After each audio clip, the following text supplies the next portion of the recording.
actually be the first time for Nomura in the director's chair. Before that, he was a character designer for Final Fantasy VII and Final Fantasy VIII. He also did some of the enemy types as well as we know it, but he had no actual experience as a director. But because Nomura had so much experience as a character designer, he ended up actually taking the mantle of designing a lot of the characters that we actually know and love in that game as well. Some of the first mock-ups that Nomura actually made of Sora, the main character of the game, was him with a tail as like a lion monkey thing and a giant chainsaw blade.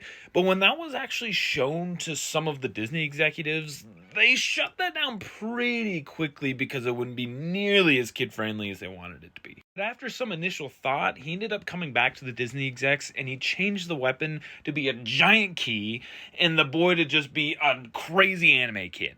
When it came to actually creating a name for the game, Nomura really liked the idea of the theme parks of the Animal Kingdom from Disney, but he couldn't just call the game Kingdom because that wasn't strong enough to have its own IP. Hence, that's how we got the name Kingdom Hearts. When creating the design for the actual game itself, Disney was super loose on a lot of things and allowed him to use almost any of the Disney IPs that he wanted to. So he quickly narrowed it down to the worlds and characters that he found most interesting to the narrative. And finally, when it came to the use of picking the Final Fantasy characters they wanted to actually represent into Kingdom Hearts, the cool thing about that is they left that up to the fans and a lot of the staff to actually decide who